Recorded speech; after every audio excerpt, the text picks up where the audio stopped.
नमस्कार। आज हम एक्सप्लेन करेंगे हॉलीवुड की बेहतरीन हॉरर मूवी घोस्ट गेम। कहानी की शुरुआत में जे योंग नाम की एक लड़की को दिखाते हैं। दरअसल उसे नींद में एक सपना आता है जिसमें उसके सर पर एक बबल आकर फूट जाता है और वह जाग जाती है। जैसे ही वह उठती है उसे अजीब सी आवाज़ें सुनाई देती है। जब वह दरवाजे से बाहर झांकती है तो उसे अपनी बहन इंग योंग हाल में दिखाई देती है, लेकिन वह नॉर्मल नहीं होती। वह कुछ अजीब तरीके से चल रही थी। ऐसा लग रहा था जैसे वह कुछ लंगड़ा कर चल रही हो, जैसे वह किसी और की साय के हिसाब से चल रही थी और यह नॉर्मल बिल्कुल भी नहीं था। यह देखकर जो योंग काफ़ी डर जाती है क्योंकि अब उसकी बहन एक खौफनाक तरीके से चल रही थी और देखते ही देखते वह उसके ऊपर हमला कर देती है और अजीब सी डरावनी हंसी हंसने लगती है। यह देखकर वह तड़पती है और एक झटके से उसकी नींद खुल जाती है और तब जाकर उसे रियलाइज होता है कि यह बस उसका एक बुरा सा सपना है। जल्दी हमें यह भी पता चलता है कि यह जो योंग एक सुपर नेचुरल क्लब का हिस्सा है और वह अपने दोस्तों के साथ वीडियो कॉल पर बात कर रही होती है। अब आगे जी हो को दिखाया जाता है जो एक यूट्यूब कॉन्टेस्ट को लेकर काफ़ी ज़्यादा एक्साइटेड है, जिससे जीतने वाले को $1000 का पुरस्कार मिलने वाला है और इसे जीतने के लिए वो लोग प्लान बनाते हैं एक हॉरर डॉक्यूमेंट्री बनाएंगे जिसमें वो खतरनाक रिचुअल्स की एंटिटी को बुलाने का एक नाटक करेंगे और इसी के लिए वह एक सुनसान बिल्डिंग में जाने का फैसला करते हैं। इस बिल्डिंग के बारे में बहुत पहले से ही बहुत सारी डरावनी कहानियाँ मशहूर है। ये बिल्डिंग पूरी तरह से खाली होती है। इस बिल्डिंग के बारे में एक मशहूर बात यह होती है कि यहाँ जाने के बाद लोग गायब हो जाते हैं, लेकिन उनके दोस्तों को भी जब पैसे की बात सुनते हैं तो वो बड़े ही आसानी से मान जाते हैं और वह भी उस डरावनी जगह पर जाने को तैयार हो जाते हैं। अब जायोंग अपनी स्टेप सिस्टर को भी इनवाइट करती है। यहाँ पर चारों तरफ गंदगी और एक बड़ा सा गंदे पानी का बहुत बड़ा सा टैंक रखा हुआ था।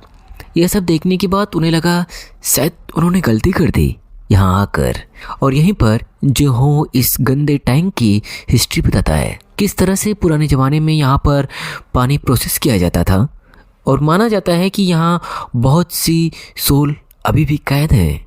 वो कहता है कि पानी गहरा नहीं है, लेकिन उन सोल्स के वजह से देखने से काफ़ी डरावना लगता है। वीडियो बनाने के बाद जेहोंग सबको कहता है कि वो कागज़ पर कुछ ऐसे ही क्वेश्चन लिखेंगे जो वो सोल्स से पूछना चाहते हैं।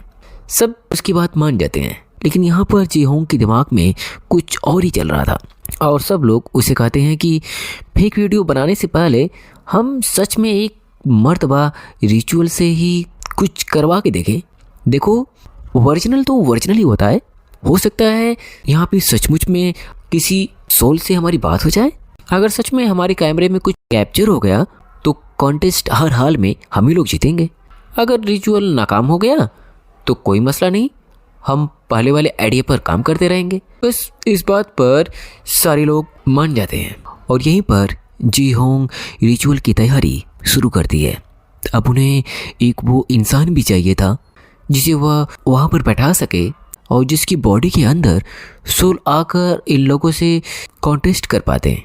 इस बात पर जिहोंग की सिस्टर यह काम करने के लिए तैयार हो जाती है। अपनी बहन को वॉलंटियर करता हुआ देखकर उसके ऊपर बहुत प्यार आया था और अब जिहोंग रिचुअल शुरू करती है और एक बहुत बड़ा सा स्टार बनाती है। एक की कोने की कॉर्नर में सभी लोग बैठ जाते हैं। सीओ दरमियान में उस काले पानी के अंदर जाकर खड़ी हो जाती है। उसके चेहरे को जेयोंग एक पेपर बैग से अच्छी तरह से ढक देती है। इसके बाद सभी लोग एक एक बॉक्स में पानी लेकर अपने पास रख लेते हैं। इस रिचुअल के रूल्स बहुत ही ज़्यादा सख्त हैं। इस रिचुअल को ख़त्म करने के लिए जिस सोल को उन्हें रिचुअल के अंदर बुलाना होगा उसे इन्हें प्लीज लिव इसके बाद ही सीहोंग के चेहरे से हटाना होगा। कोई भी रिचुअल वाले सोल से बाहर नहीं निकल सकता, यानी उस स्टार से कोई भी बाहर नहीं निकल सकता। जहाँ पर शुरुआत में तो ऐसा कुछ भी नहीं होता और जिसे देखकर लगभग सभी लोग बोर हो जाते हैं और यह छोड़कर जाने ही वाले होते हैं, लेकिन तभी अचानक एक सिंहोंग के ऊपर एक बबल टकराता है। अचानक कमरे में जोर जोर से थपथपाने की आवाज़ आने लगती है। सारी लाइट्स ब्लिंक करने लगती है और सिंहोंग का जिस्म भी अजीब तरीके से मुड़ने लगता है और उसके चेहरे पर चढ़ा हुआ बैग गीला हो जाता है। उसकी आंखें बिल्कुल बदल चुकी होती है, पूरी तरह से काली काली उसकी आंखें और भी भयावह हो गई होती है, जिसका मतलब अब सिंहो पूरी तरह से प्रोसेस हो चुकी है। अजीब तरीके से अपना हाथ खड़ा करती है और एक एक करके वो हाथ उसकी तरफ इशारा करता है। सिंहों का हाथ जो इशारे से लिख रहा था वह सब कागज पे लिखा आ रहा था, जिस कागज पर उन्होंने अपनी सवाल लिखकर उस पानी के बॉल्स में डाले हुए थे। सबने जितने भी सवाल पूछे हुए थे सबका जवाब राइट या रॉन्ग में आ रहा था। जेयोंग और जीहों के सवालों का जवाब राइट था और 2 लोगों के सवाल का जवाब रॉन्ग था। यह सब देखकर इन्हें अभी तक डर तो नहीं लगा था, लेकिन अब सिंहोंग अजीब सी डरावनी आवाज़ें निकालने लगी थी, जिसे सुनकर अब इनकी जान हलक में आ जाती है और यह बुरी तरह से डर जाते हैं। और उसने अपनी डरावनी आवाज़ों में उसने गिनती शुरू की। जैसे ही 666 पे पहुंचती है, उसने जेयोंग के ऊपर बहुत ही बुरी तरह से हमला कर दिया, लेकिन वह टैंक के पानी से निकल नहीं पा रही थी। जैसे सिंहों के पाँव को किसी ने उस टैंक के अंदर पकड़ कर रखा हो, और तभी अचानक से वहाँ पर सभी लाइट्स भी चली जाती है और अब वहाँ पर चारों तरफ अंधेरा छा जाता है। जब जिहों अपने कैमरे का लाइट ऑन करता है तो वह देखता है कि सिंहों पानी के अंदर लंगड़ा कर चल रही है, बिल्कुल वैसे ही जैसे जिहोंग के ख्वाब में उसकी बहन चल रही थी। ये सब लोग उसकी यह हालत देखकर डर जाते हैं और सिंहों को बचाने के लिए भागते हैं और उसे पानी वाले टैंक से बाहर खींचकर निकालते हैं। और इस टाइम सिंहों पूरी तरह से बेहोश हो जाती है। बाहर निकालने पर सिंहों के शरीर पर एक अजीब सा निशान बन गया था, जैसे कोई उसके शरीर पर एक अजीब सा टैटू गोद दिया हो और अब उसके साथ सचमुच में एक रिचुअल कनेक्ट हो चुकी थी। जिहों तो एक्साइटेड होने लगा। वह वीडियो अपलोड करना ही चाहता था कि इससे पहले इस तरह का कुछ कैप्चर हुआ ही नहीं था, कैमरे में कुछ कैप्चर ही नहीं हुआ था। लेकिन यहाँ उसके सभी बाकी दोस्त डांटने लगते हैं और पुलिस को मदद के लिए बुलाने के लिए बोलते हैं। और अब वह कॉल करने लगता है तो एकदम से सिग्नल ही चला जाता है, जिससे ये लोग और भी डर जाते हैं, यहाँ से भागने की कोशिश करते हैं। लेकिन अब फाइनली यहाँ का दरवाज़ा भी बंद हो चुका होता है और अब ये लोग यहाँ पर बुरी तरह से फंस चुके होते हैं। लेकिन तभी एक लड़की की बॉडी को एक सोल ने पूरी तरह प्रोसेस कर लेती है, जिसके बाद वो लड़की अपने सर को पूरी तरीके से दरवाजे पर पीटने लगती है और ज़ोर ज़ोर से अपने सर को वहाँ पर पटक कर फोड़ती रहती है और ज़ोर ज़ोर से अपने सर को उसी दरवाजे पर मारने लगती है, यहाँ तक कि उसके सर से बहुत सारा खून बहने लगता है। लेकिन फिर भी वह रुकती नहीं और अब वह पास में पड़ी बेसबॉल को उठाती है और अपने सभी साथियों से कहती है कि मुझे मार डालो। लेकिन ऐसा कहते हुए उसके साथी मना कर देते हैं कि वह ऐसा नहीं कर सकते। लेकिन यह कहते ही वह पूरी तरह से गुस्से के साथ सिंहों को मारने लगती है, जिसके बाद सभी साथी उसको छुड़ाने के लिए जाते हैं, लेकिन वह सिंहों को नहीं छोड़ती। तभी एक दोस्त उसके सर पर जोरदार प्रहार करता है, जिससे वह वहीं पर मर जाती है। और यह देखकर सभी लोग जिहों को बहुत ही शक की निगाह से देखते हैं, जिस पर जिहों बोलता है, मैंने कुछ नहीं किया। दरअसल जिहों इस मरी हुई लड़की के सवाल का जवाब पढ़ लिया था, जिसने उस सोल से पूछा था कि मैं जिहों से बच पाऊंगी। सोल ने ना का जवाब दिया था। अब इस सवाल के पीछे का राज पता चलता है कि असल में उस लड़की का अपनी टीचर के साथ अफेयर रहा है। जब जिहों को बात पता चली तो जिहों ने उन दोनों की वीडियो बना ली और ज़्यादातर उसी लड़की को ब्लैकमेल करने लगा। आखिर में जब लड़की उसके ब्लैकमेल से तंग आ गई तो उसने उल्टा जिहो को ब्लैकमेल करना शुरू कर दिया और कहा, तुम्हारी वो वीडियो जो तुमने बनाई है वो भी मेरे पास है और चैट भी मेरे पास है, पुलिस में जाकर तुम्हारी कंप्लेन कर दूंगी। और पुलिस मेरी वीडियो भी डिलीट कर देगी और सच भी सामने नहीं आने देगी और तुम फंस जाओगे। इसलिए उस दिन के बाद से जीहो उस लड़की के पीछे पड़ गया था। प्रेजेंट में आते ही जीहो सभी को यकीन दिलाने की कोशिश करता रहा कि मैं इनोसेंट हूँ। तभी यहाँ की अचानक लाइट फट जाती है और अंधेरे में जीहो कहीं गायब हो जाता है। जब लाइट वापस आई तो जीहो एक चाकू लेकर बैठा हुआ था, बिल्कुल पागलों की तरह। अचानक ही वो अपनी साथियों के ऊपर हमला करने लगा, जिस हमले से यह लोग उस साथी को बचा लेते हैं, जिसके बाद सब मिलकर जीहो को रस्सी से बांध देते हैं। इन्होंने यहाँ पर एक बेसल्स बनाया था। इतनी सारी गड़बड़ी देखकर जीहोंग अब डर जाती है। उसे लगता है कुछ तो गलत हुआ होगा और अब वह दोबारा रिचुअल वाली बुक को पढ़ने लगती है, पर उसे रियलाइज होता है कि उसने रिचुअल सही से किया नहीं।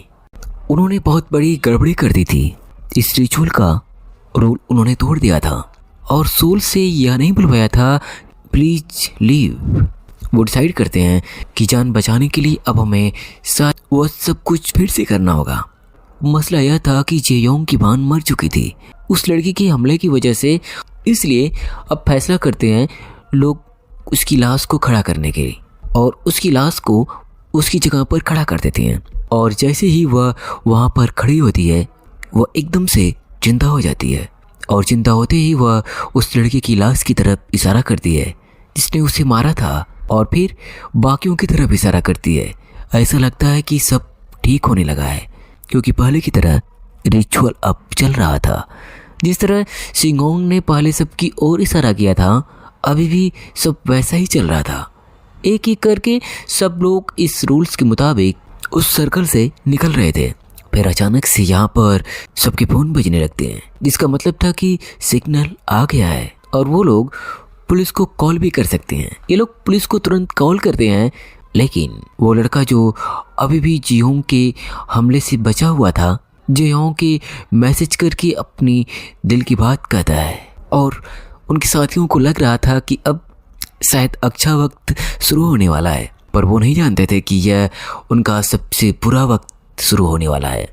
और तभी वहाँ पर उनकी सारी जलाई हुई कैंडल्स और सारी लाइट बुझ जाती है। जब लाइट्स दोबारा आती है तो दिखाया जाता है कि जियोंग अपनी रस्सियों को खोल चुका है और वह खुद अपना ही गला काट लेता है। दरअसल यहाँ पर हमें पता चलता है कि जो भी लोग सवाल पूछ रहे थे उसके पूरा होते ही सभी लोग एक एक करके मरते जा रहे थे।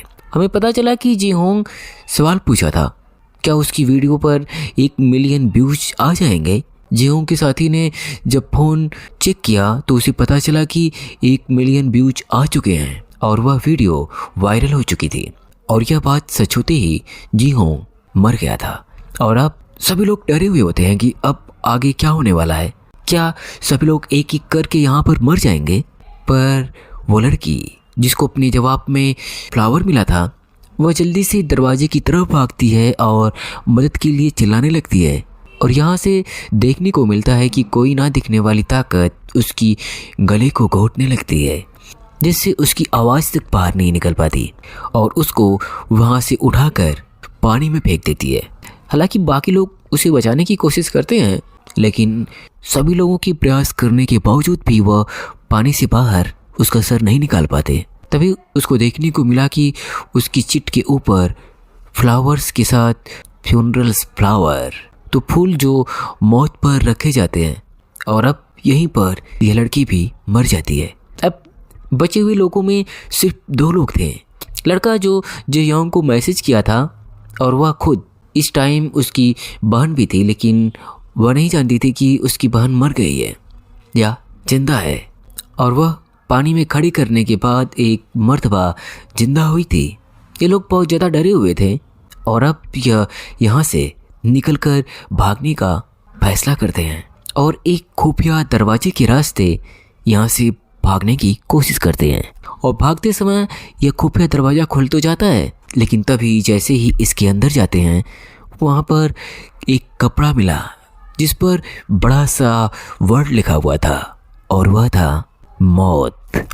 और तभी इसी कपड़े के पीछे एक रोल भी लिखा था जब 5 प्रोफेसी पूरी होगी तब यहाँ पर एक जिस्म मिलेगा। वह समझ गई कि अब वह नहीं बचेगी, या तो वह या तो उसका दोस्त यहाँ पर जरूर मरेंगे। यहाँ पर जे होंग पहले से ही अपने आप को इस मौत के लिए तैयार रहती है। उसे डर नहीं लगता और वह जाकर अपने ही दोस्त को मार देती है। और तभी हमें यहीं पर एक ट्विस्ट का पता चलता है। दरअसल जे होंग ने ही यह सब कुछ प्लान किया था। असल में जे होंग की छोटी बहन इम योंग, जिसकी मौत हो चुकी है, जिसे हमने मूवी के स्टार्ट में उसकी ख्वाब में देखा था। जे होंग अपनी बहन से बहुत ज़्यादा प्यार करती थी। उसकी मौत के बाद वह बिल्कुल टूट गई। उसके डैड ने भी उसका ख्याल नहीं किया। वो भी दूसरी शादी कर लाए और उससे भी उसे एक स्टेप सिस्टर मिली, लेकिन उसने कभी अपने स्टेप सिस्टर को प्यार नहीं किया और वह अपनी पहले वाली बहन को ही वापस लाना चाहती थी। और तब से उसे इस रिचुअल का पता लगा रही थी। दरअसल वह अपनी बहन की सोल को इस दुनिया में लाना चाहती थी और इसी के लिए वह 5 इंसानों को मारने के बाद ही उसकी बहन मिलती। और यह सब बात उसके दोस्त ने भी उस रूल्स में पढ़ लिया। 4 दोस्तों को तो यहाँ से वह प्लान के तहत बड़े ही आसानी से मर चुकी होती है और अब उसे आखिरी सेक्रीफाइस देना था, जिसके लिए वह अपनी स्टेप सिस्टर यानी सिंग होंग को सोचती है। जैसे ही वो आखिरी सेक्रीफाइस पूरा करती है, यहाँ पर उसे बबल उड़ता हुआ दिखाई देता है, जिसके अंदर वह अपनी छोटी बहन को देख लेती है। और उसे देखते ही वह रोने लगी थी और उससे माफ़ी मांगती है और कहती है, मैं तुम्हारा हमेशा ख्याल रखूँगी, प्लीज़ मुझसे दूर मत जाओ। जे होंग खुश थी, उसका रिचुअल पूरा होने वाला है। लेकिन तभी एक बड़ा ट्विस्ट आ जाता है और उसकी बहन की सोल भयानक बन जाती है। और वहीं पर उसे पता चलता है कि यह उसकी बहन का सोल नहीं था, बल्कि यह एक शैतान था जो जे होंग को धोखा दे रहा था और उसी से सब कुछ करवा रहा था। तब जाकर वह जे होंग से कहता है, तुम्हारे दोस्त सवाल पूछ रहे हैं कि तुमने उन्हें क्यों मारा। जे होंग कंफ्यूज होकर उसे देखती है और शैतान जोर जोर से हंसने लगता है और कहता है, मुझे हेल से निकालने के लिए शुक्रिया। वो सारा रिचुअल बस मुझे हेल से निकालने के लिए था। मैं आज तक इस इंतज़ार में था कि कोई मेरे जाल में फंसे और उस रिचुअल को पूरा करे। यह कहते ही जे होंग का गला पकड़ लेता है और जे होंग को एहसास हो जाता है कि उसके साथ बहुत बड़ा धोखा हुआ है और उसने भी अपने लोगों के साथ बहुत ज़्यादा बुरा किया है। उसने भी अपने साथियों के साथ धोखा दिया है। आखिर वह शैतान जे होंग का गला घोट कर मार देता है और उसकी सोल को निकालकर उसे पानी में कैद कर देता है, जिस पानी से उसने रिचुअल को स्टार्ट किया था। और इसी टाइम पर हमें उसकी रिचुअल से पूछा गया सवाल भी दिखाई जाता है, मैं अपनी बहन को दोबारा देख पाऊंगी? उसका जवाब हाँ था। उसने बबल के अंदर थोड़ी सी अपनी बहन की झलक तो देखी थी और उसकी प्रॉपर्टी पूरी होते ही वह भी मर गई। और यहीं पर बुरे एंडिंग के साथ यह मूवी समाप्त होती है।